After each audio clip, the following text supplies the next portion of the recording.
Hi everyone, and welcome to this week's EBC. We're in Lakeville again here this week, and we're at one of the relatively new medical clinics thinking about Luke 13 verses 10 through 17. All right, there are two things happening here, and they're so commonplace that we might actually miss some of the details. One of the things that's happening here is Jesus is healing someone in need. The other thing that's happening here is that some of the Jewish leaders are being critical of the fact that Jesus is doing this work on the Sabbath. But I want to take a look at both of these things separately as a way of thinking about the details that happen in this particular story that don't always happen. The first of them relates to the woman who was healed. So Jesus, when this story opens, is in the synagogue preaching, and the Bible says that he then suddenly sees a woman. It's not like she's drawing attention to him. She isn't in one of these stories where somebody of great faith comes up and demonstrates that faith by asking Jesus to do something. She's simply off, hunched over, suffering from the same thing that's been happening for 18 years to her. And Jesus calls her over and then heals her.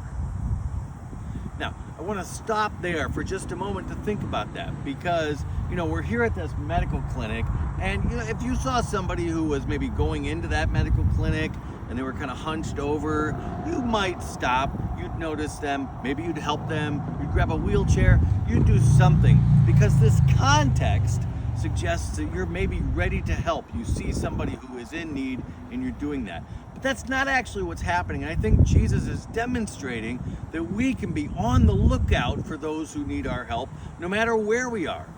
In ancient Jewish times, a woman who was crippled would have been somebody that maybe a lot of folks would have thought, maybe assumed that God had crippled her, that as a woman and as a cripple, the answer was she wasn't worth noticing at all, and yet Jesus is noticing her and helping her.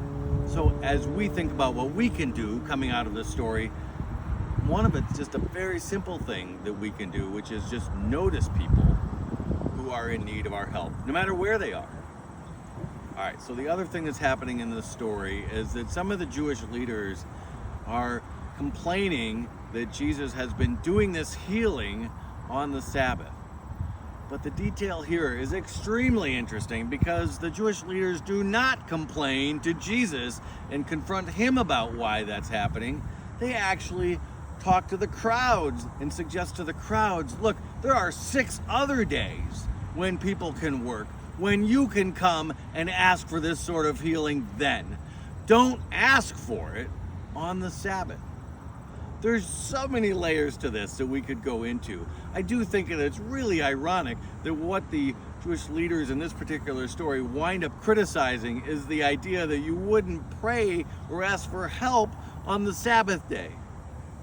But I also think that one of the interesting things here is that as Jesus is doing this work, he then says to those leaders, look, even you would bring your ox or your donkey to water.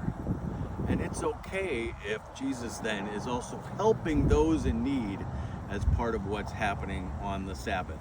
That the idea of healing a woman in need is more important than the way we might, in our earthly human brains, understand the rules about what to do and not do on the Sabbath. And how often is that true, really, right? That sometimes we decide that we're going to sort of look down on other people who seem to be getting God's help, that they maybe don't deserve it, that we're critical of them, that we're judging them. We don't try to approach God about why is God doing that. We approach those people, or maybe even just judge off on a distance. Why does it seem like God is favoring those people? Well, this story is all about making sure that we understand that it's not about the way we would put those sort of rules or the way we would put judgment on people.